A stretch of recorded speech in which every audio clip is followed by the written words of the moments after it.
That's my cue. Good evening. How we doing? Boy, they can sing a little bit, can't they? Holy cow. I was in the back just loving it.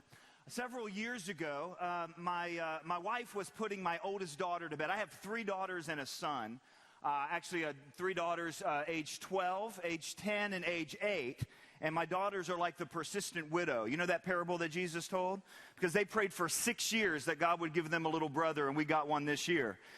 So we also have a 3-month-old in the house. It's great to be the parent of 4 kiddos. Although I think the dad of a son's a lot easier than being the dad of daughters. If you got a son, you just got to worry about one boy.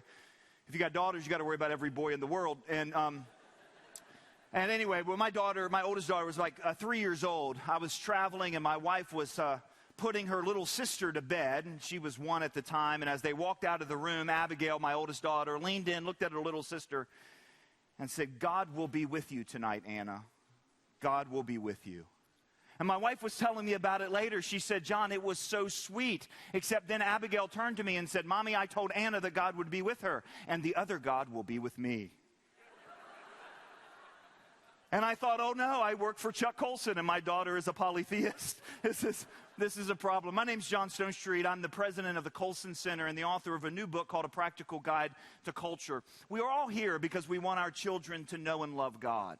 And that would be difficult enough if we were doing it in a vacuum. If we were just doing it kind of all things equal and there was nothing else to be considered, right? It would be hard enough. I mean, that was the first time I found out that my kids just don't repeat whatever I tell them about God. They actually think for themselves. No one told me this before this. They actually think for themselves. But it's not just that complicates this discipleship journey that we take with our kids as we want them to know and to love God and to know and to love His truth, is that we're doing it in a particular context. We're doing it in the context of a culture that's bringing in all kinds of pressure on them. There's an old Chinese proverb that says, if you want to know what water is, don't ask the fish.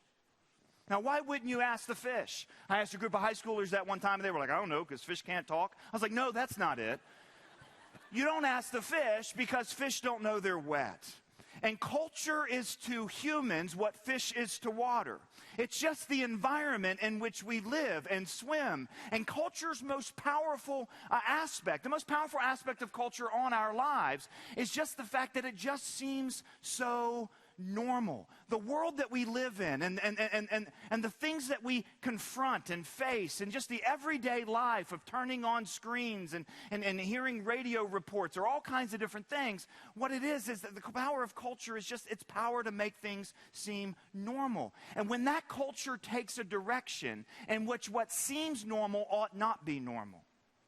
You know, Scripture says, woe to those who call right wrong and wrong right. What happens when we're talking about an entire culture that thinks right is wrong and wrong is right? And it's in that context, with that sort of pressure, then that we're trying to raise the next generation to know God and to love God and so on. Now, how do we start thinking about culture? That's why my co-author Brett Conklin and I wrote the book, A Practical Guide to Culture, is to really answer that question. If you ask Brett, why did you jump into this project? He would say that he has 5 reasons. I'll tell you that I have 4 reasons. His 5 reasons are his 5 kids. My 4 reasons are my 4 kids. I want them to know and love God in this time of increasing cultural pressure.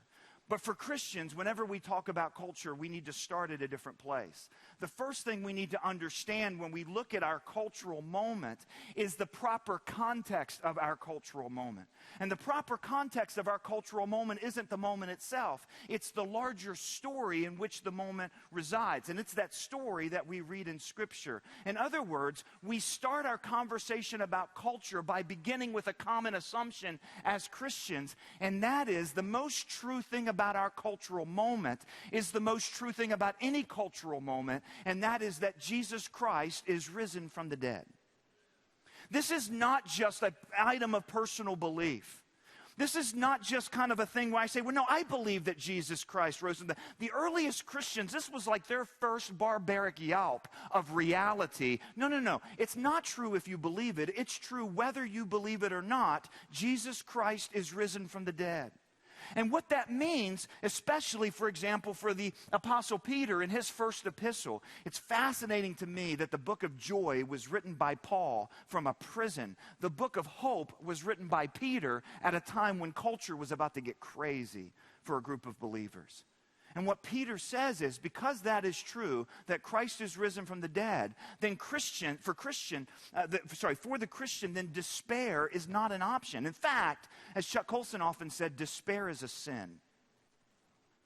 Because the source of our hope is not that this Supreme Court decision or this election or this Miley Cyrus album goes our way.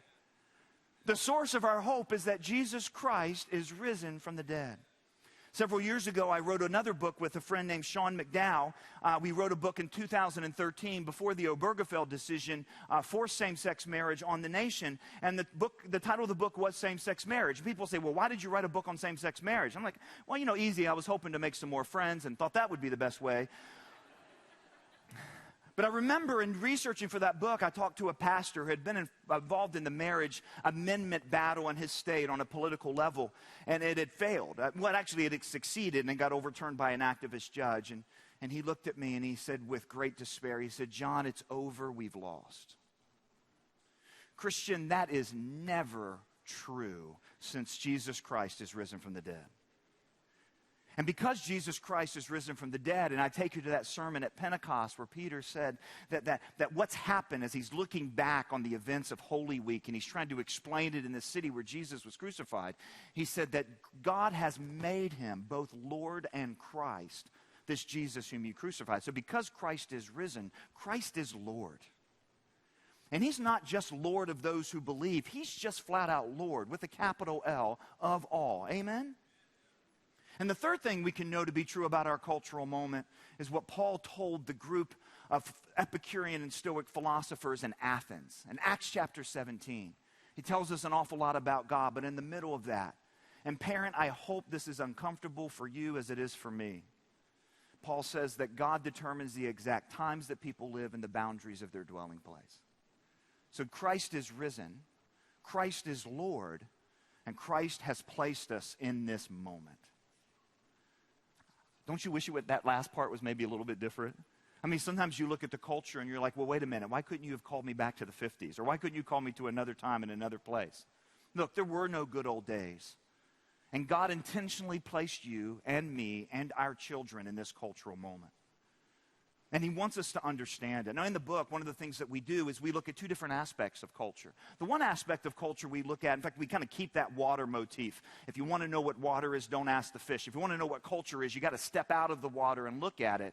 And we've all had that experience of being on a seashore or at the beach, at the ocean, and getting hit by a rogue wave. And there's a lot of issues when we look at culture that feel like waves. Like, where did that come from, right? Addiction, racism, pornography, sexual orientation, gender identity. And as parents, sometimes we just wake up and our kids are asking us questions that we had no plans for them to ask us. And we're completely ill-equipped to really address that. And we wanted to kind of give a briefing on each of those issues in the book. And so that's what we do. But there's another aspect of culture. And I want to spend the few minutes that I have left here talking about that aspect of culture.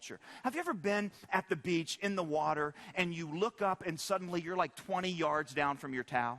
And you're like, how did that happen? You didn't get hit by a wave. You didn't feel the wave. What happened? It's an undercurrent, right? It's something that's part of the water that you don't necessarily feel, but that completely shifts your experience in the water. The same things happened in our culture. In fact, we talk about in the book 4 different cultural undercurrents that have taken place that have dramatically shifted Western culture and that really impact what it means to be a parent. The first one is this: a dramatic shift in our culture that's an undercurrent is just this: living in an age of overwhelming information. Different periods of history are named by historians and sociologists. We've all studied the Enlightenment or the Industrial Revolution or the Age of Exploration. Our age has been named already. It's called the Information Age. Why? Well, because our students on a daily basis encounter more information than any generation that's ever lived. There's more information in a single edition of the New York Times. I'm not saying it's true information, but more information in a single edition of the New York Times than someone who lived in the 1200s would have seen during their entire life. Now, what is the antidote to living in an age of information? When there's so many ideas floating around mind. Some of these ideas are true, some of these ideas are false. Some of these ideas are legitimate, some of them are illegitimate. Some are genuine, some are counterfeit.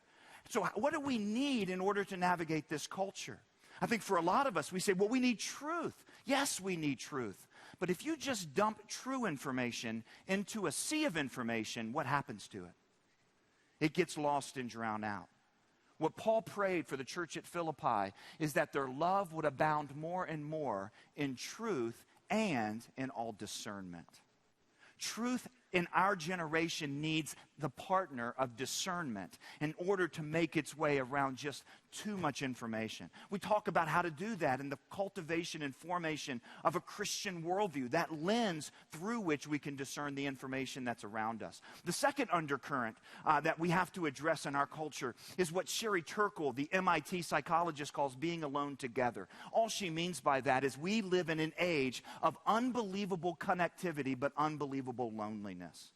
Right? Everywhere we look, and I think it's kind of funny that I'm talking about this, everywhere we look there are glowing screens, right? Glowing rectangles. We live in an age where we are always kind of connected to the internet, but interestingly enough, what that means with our cell phones and internet and television and media and so on, what that means is it's slowly isolated us more and more into our own worlds. So the number one things that Sherry Turkle hears from this upcoming generation, again, she's not a believer as far as I know, she's a social scientist, is that teenagers will tell to her, I'd rather text than talk. I'd rather text than talk. I'd rather text than talk. Why? Because texting's safer, talking's too vulnerable. And yet this same generation is the one that says, I wish my parents would look me in the eye. Turkle talks about this, and I found that part fascinating because this is the generation that's never known an age where there weren't glowing rectangles all the way around them. They don't know that eye contact is missing from their life, and yet that's what they tell Sherry Turkle, I wish my parents would look me in the eye. And there used to be these built-in moments for this eye contact, like the school pickup. Now, homeschoolers, the school pickup is when the car, sorry, it's a joke. It's a joke. But the school pickup, you know what it is? There was a built-in question. Hey, honey, how was your day? And Turkle says now it's, hey, honey, how was your day? And so even though we're together, we're alone. Even at the dinner table, everyone's caught into their own worlds. If the antidote for too much information is discernment, the antidote for being alone together is relationship. The third undercurrent that shapes how we live is something that Senator Ben Sasse will undoubtedly talk about tomorrow night. I thought it was pretty cool that the week his article in the Wall Street Journal came out was the week that our book came out, and one of the chapters in our book had the same title as that article, and that is Perpetual Adolescence. I grew up in the golden age of cinema, the 80s, and when I was growing up, the knuckleheads in the movies were teenagers. Remember this? Ferris Bueller, Marty McFly. And then I went to college, and the knuckleheads went to college. It was Adam Sandler and Chris Farley, and they were in college. Have you noticed who the knuckleheads in the movies are these days? It's grown men, and now, recently, grown women married with children who want to act like teenagers forever. We live in a very different culture than the one pictured in the movie Amazing Grace about William Wilberforce, where you have two of the youngest parliamentarians in British history who every time they went out in public would put on gray hair. Because that was a culture that valued age, because age came with wisdom and knowledge. We're a culture in which knowledge and wisdom has been replaced by information. And we're a culture now that thinks staying young forever is good. Now listen, this is a real problem. This is not just immaturity for high school students and junior hires. It's actually a lack of identity. Do you realize adolescence didn't exist as a stage of life until the 20th century? And every culture in the history of the world until yesterday, kids went from being kids to being adults. Now they go from being kids to being adolescents, but they're not leaving early enough. In fact, the actual, now how they define adolescence is not 13 to 18 anymore. Some social scientists will say, no, adolescence in our culture is 11 to 30. There's a word for this, Peter Pan syndrome.